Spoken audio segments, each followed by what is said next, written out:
everybody. Welcome to In Stitches with Mary. Today I have a really fun baby quilt, and this is one of my favorite baby quilts to make because it's so easy, but it's so soft and so cuddly, and I know most new mothers and fathers with those new babies have really enjoyed them. It is called the Mitered Corner Baby Blanket, and it takes 2 pieces of fabric, and it's very simple to put together because the back will roll around to the front for your border. And I've got a couple of variations here. I've made this one with a cotton front and a flannel back. I've got the cotton front and a minky back on this mini version of the Mighty Corner Baby Blanket. And then of course I've got minky or cuddle here with flannel on the back. And I want to show you how quick and fun these are to put together. To make the Mitered Corner Baby Blanket, you need 2 squares of fabric, and you do want to make sure that they are square. I'm going to show you on a little mini version here that I think would be fun just for the babies to grab and hold on to. And I'll give you the measurements that you would use for the larger size as well. Your center focal fabric is going to be smaller. If you're making a larger version, it's a 30-inch square, and the smaller version, I've got about a 10-inch square in here. The backing, about an 18-inch square, or the larger version, 40 inches. So 30 and 40 inches versus 10 and about 18, that gives you a nice proportion on the border when it's finished. To start with, once you have them cut and square, make sure they are square, you're going to find the center of all 4 sides. And the easiest way to do that, you can use a marking pencil if you want to. I just usually fold it in half and put my pin in there. And then I'll do the same with the back, because we're going to match up our centers on all 4 sides, and we're going to sew those together.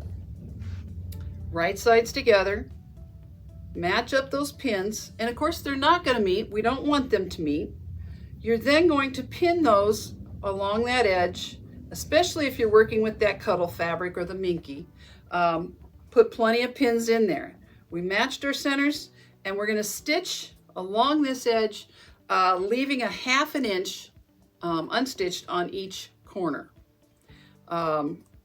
If you're working with the cuddle or the minky, you probably want to use a walking foot, and you also want to use a little bit of a longer stitch length.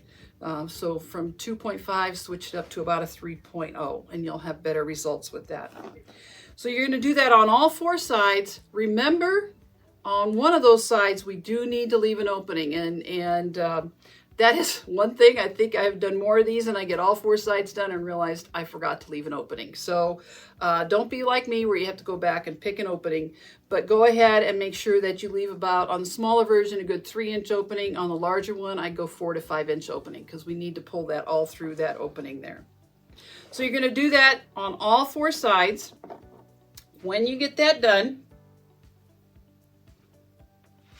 it's going to look something like this. Here's my opening.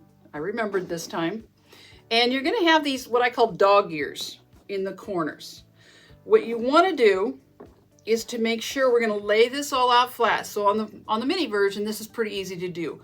On the larger version, you want some place where you can actually lay the whole thing out flat with nothing laying over the edge of a table, and lay it all out flat so that you can see that your borders are going to be the same width. If you think it needs to be adjusted, that now is the time to do that, so that we have even borders all the way around. It will affect how our mitered corners turn out.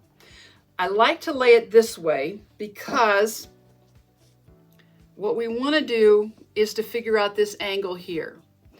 Now I've seen a lot of directions for using your ruler, and I've found this is the way I found works best for me, is to take those dog ears and point them up so that our points come together. This is going to all line up, and our points come together up here, and then I put a pin in there. If this were flannel or cotton, I'd probably take it to the iron and give it a little crease. That tells me where my stitching line is going to be. The next thing I want to do is to take my ruler and lay this on here so that I can tell exactly what my angle will be. And to do that, we're going to pick it up on this diagonal like this. We're going to pull the center out and put the back fabrics together, and we want this to lay out, okay? Because we're going to stitch along here and we don't want to catch anything else in that seam. So we're going to lay this out, and then we're going to take our ruler, and what we want, this seam here, you can see where my pin is. That's why I pinned it, or you'd have a crease here to follow. This is going to be a 90-degree angle in here, and these two will be 45. So we can lay our ruler in here so that the 45-degree line on our ruler is actually lining up with the diagonal on our triangle that we have. If you see our triangle, we have our 45-degree here, our 90-degree here, and then our two 45s. We are going to line that up right up here with where our stitching on our side seams meet. So put the end of your ruler right there and make sure you're lined up, and then go ahead and draw your stitching line. And you'll take that, you'll do that on all four corners.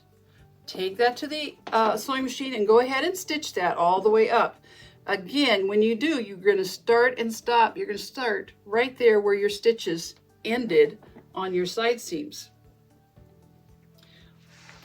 What that will look like is this. So you can see here where I had it marked. This one is finished. I've had that marked. We had our 45s down here, our 90 is up here, and now we can go ahead and cut that off. I'd recommend you get that stitch, go ahead and lay it out and see if it's laying flat and smooth, because I have made mistakes before, and then I've had to go back in and piece those corners because I cut it off too short. Go ahead and trim those off. Once you're sure it's going to lay nice and smooth, press that little seam open. I think it works best if you press your seams then to the inside. Now this is minky, that's not going to be as easily pressable, but if you have cotton and flannel, that type of thing, you can get some pressing in there. All that's left then, you've got it trimmed, is to find your opening, and you're going to turn that inside out. Once it's turned inside out, it will look like this. You're going to get it all laid nice, flat and smooth. Your corners are coming out into nice sharp corners, and we just need to finish by top stitching somewhere along the inside edge of our focus fabric. You can stitch in the ditch, you can use a decorative. I've got a little serpentine wave stitch going around mine. Lots of ways that you can finish that off. On this one, I chenilled this. So I put a wide chenille. This is the 3/4 inch wide chenille. Put that in there, and then I just thought I'd go ahead and add some diagonals in here and kind of bling this up with chenille. I think this is really cute. This was cotton with the flannel. Here's another option where we just did some straight stitching and we used gauze with the cuddle fabric. It's just adorable. It's even more pretty in person, so you'll need to come in and check that out. So I hope you enjoyed this mitered corner baby blanket. If you would like the pattern, just give us a call right here at Neil's and we can help get you set up with that. So thank you for joining me, and keep on stitching.